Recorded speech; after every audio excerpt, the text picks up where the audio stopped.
एक एक पट्टा 50-50 हजार रुपए में जो हमने दिया था ना कांग्रेस के सरकार के समय, ये 4-4 लाख रुपए में पट्टा दे रहे हो आप। 4-4 लाख रुपए में पट्टा दे रहे हो। आपने कहा था 13 लाख पट्टे फर्जी हैं, मैं जांच कराऊंगा।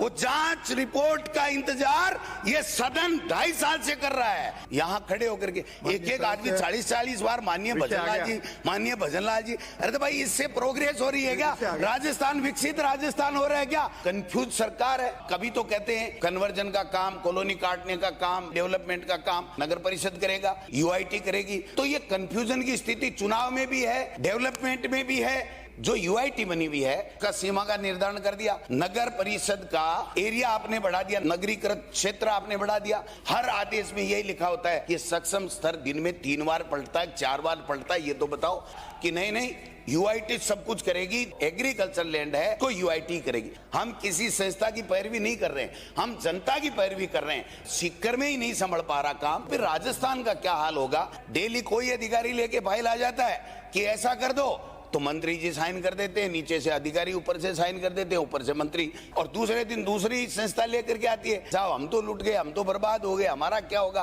तो दूसरे दिन फिर आदेश परिवर्तित हो जाते हैं। इसको आप क्लियर कीजिए, जो करना हो कर लीजिए। 2.5 साल में भी ये क्लियरिटी नहीं आएगी। कंफ्यूजन वाली स्थिति जो है ना, वो जनता को परेशान नहीं देती है। कहने को कुछ भी कहो, लेकिन करके दिखाना पड़ेगा। जो गलत है उसको निरस्त करो, लेकिन आगे प्रोग्रेस तो करो, काम तो करो। केवल और केवल यहाँ खड़े होकर के माननीय भजनलाल जी मुख्यमंत्री, माननीय भजनलाल जी मुख्यमंत्री, माननीय भजनलाल, एक एक आदमी 40-40 बार माननीय भजनलाल जी, माननीय भजनलाल जी। अरे तो भाई इससे प्रोग्रेस हो रही है क्या? राजस्थान विकसित राजस्थान हो रहा है क्या? और ये वो 2047 क्या है? कोई नहीं रहेगा या 2047 में। ये जो आज 200 है ना, इसमें से एक भी आदमी 2047 तक नहीं रहेगा। काय के लिए जनता को भ्रमित कर रहे हो? इसलिए काम करो। 2.5 साल गए, 2.5 साल आपके हैं।